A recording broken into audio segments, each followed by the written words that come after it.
All right, so we've left the Morlocks and the Eloi behind, but where exactly is our time-traveling friend gonna land? Let's read today in Chapter 14.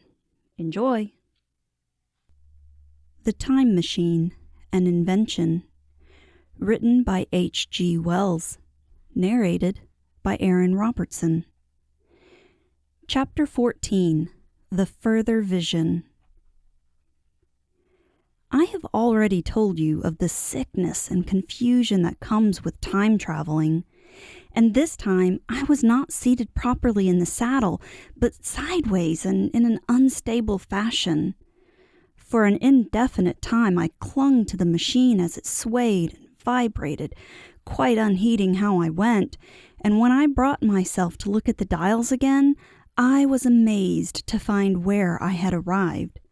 One dial records days, and another thousands of days, another millions of days, and another thousands of millions.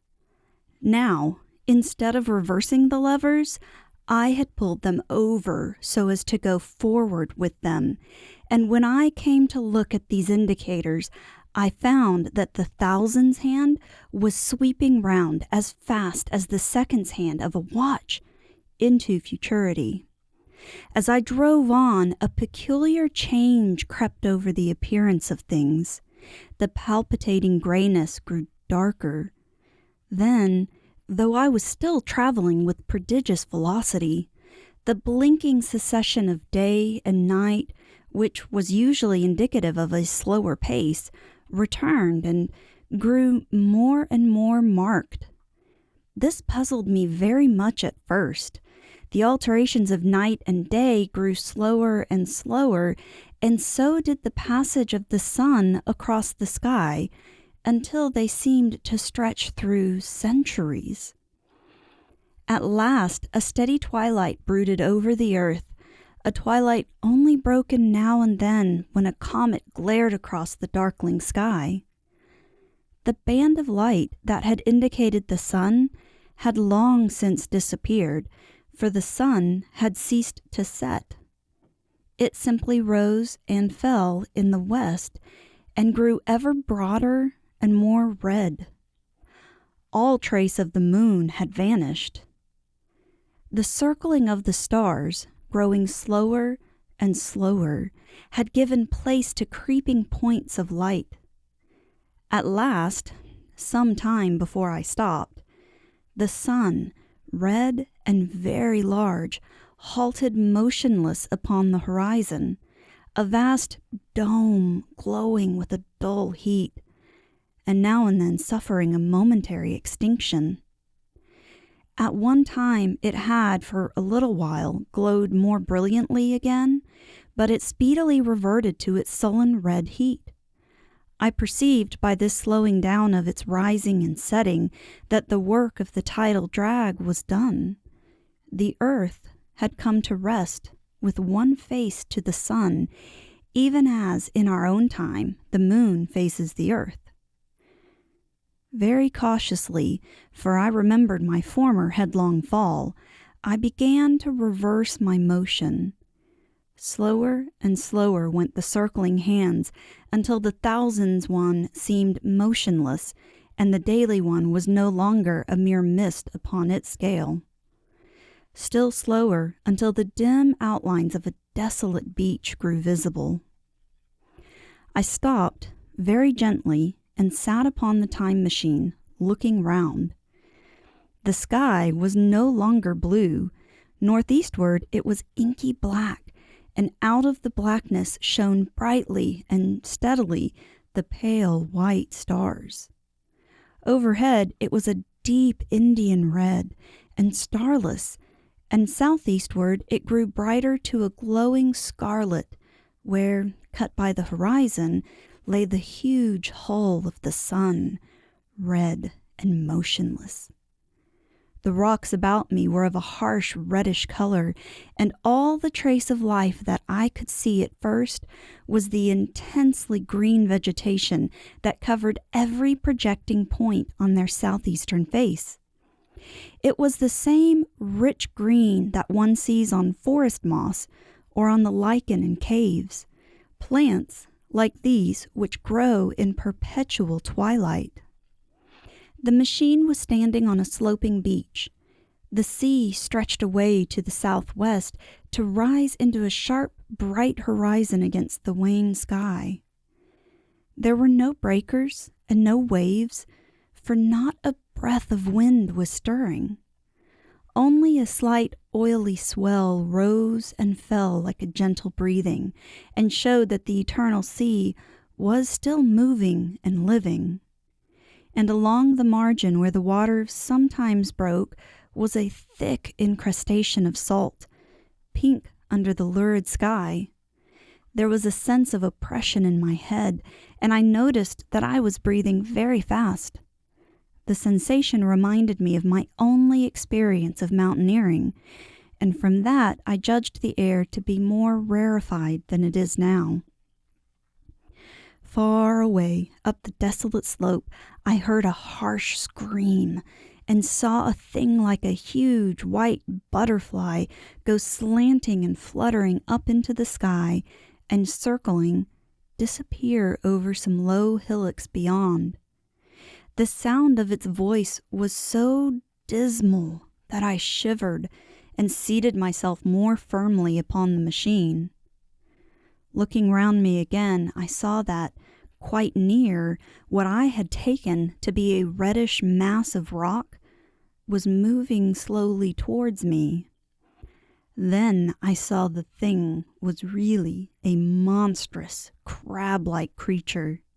Can you imagine a crab as large as yonder table, with its many legs moving slowly and uncertainly, its big claws swaying, its long antennae like carter's whips waving and feeling, and its stalked eyes gleaming at you on either side of its metallic front?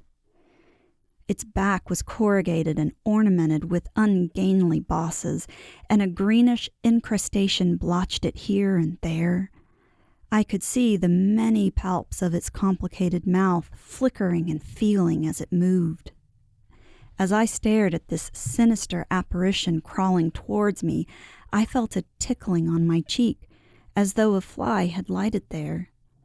I tried to brush it away with my hand, but in a moment it returned, and almost immediately came another by my ear. I struck at this and caught something thread-like. It was drawn swiftly out of my hand. With a frightful qualm I turned, and I saw that I had grasped the antenna of another monstrous crab that stood just behind me. Its evil eyes were wriggling on their stalks, its mouth was all alive with appetite, and its vast, ungainly claws, smeared with an algal slime, were descending upon me. In a moment my hand was on the lever, and I had placed a month between myself and these monsters. But I was still on the same beach, and I saw them distinctly now as soon as I stopped. Dozens of them seemed to be crawling here and there in the somber light among the foliated sheets of intense green. I cannot convey the sense of abominable desolation that hung over the world. The red eastern sky, the northward blackness, the salt Dead Sea, the stony beach crawling with these foul, slow-stirring monsters, the uniform, poisonous-looking green of the lichenous plants, the thin air that hurts one's lungs, all contributed to an appalling effect. I moved on 100 years, and there was the same red sun, a little larger, a little duller, the same dying sea, the same chill air, and the same crowd of earthy crustacea creeping in and out among the green weed and the red rocks. And in the westward sky I saw a curved pale line like a vast new moon. So I traveled, stopping ever and again in great strides of 1,000 years or more, drawn on by the mystery of the earth's fate, watching with a strange fascination the sun grow larger and duller in the westward sky, and the life of the old earth ebb away. At last, more than 30 million years hence, the huge red-hot dome of the sun had come to obscure nearly a 10th part of the darkling heavens. Then I stopped once more, for the crawling multitude of crabs had disappeared, and the red beach, save for its livid green liverworts and lichens, seemed lifeless. And now it was flecked with white. A bitter cold assailed me. Rare white flakes ever and again came eddying down. To the northeastward, the glare of snow lay under the starlight of the sable sky, and I could see an undulating crest of hillocks, pinkish white.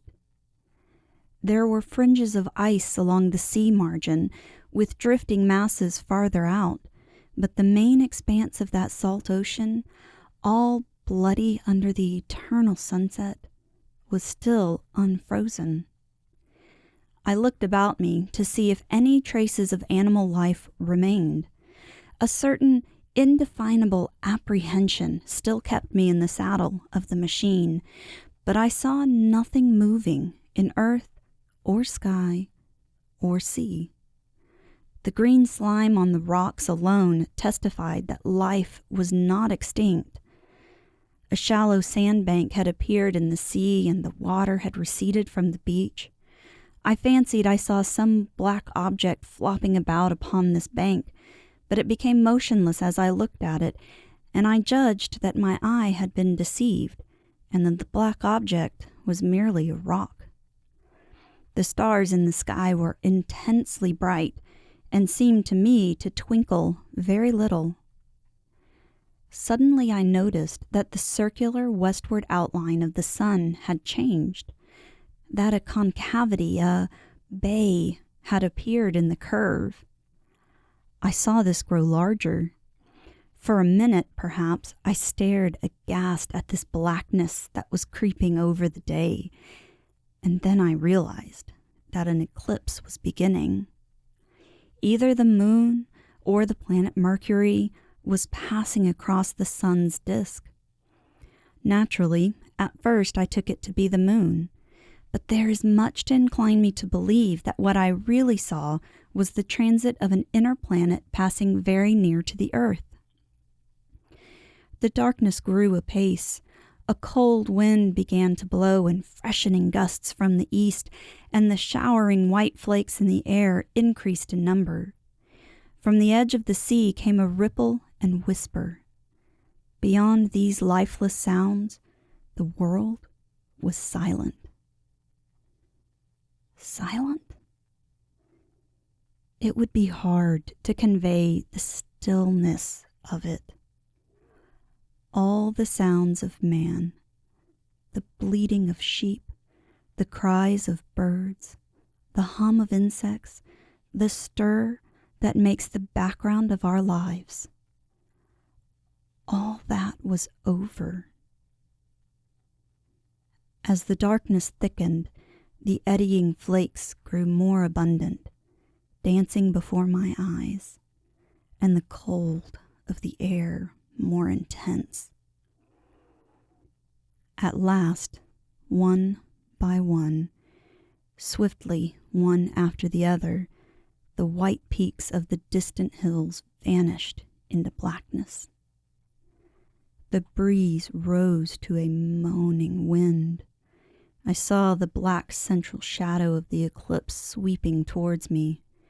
In another moment, the pale stars alone were visible. All else was rayless obscurity. The sky was absolutely black. A horror of this great darkness came on me. The cold that smote to my marrow and the pain I felt in breathing overcame me. I shivered and a deadly nausea seized me. Then, like a red-hot bow in the sky, appeared the edge of the sun. I got off the machine to recover myself. I felt giddy and incapable of facing the return journey. As I stood sick and confused, I saw again the moving thing upon the shoal.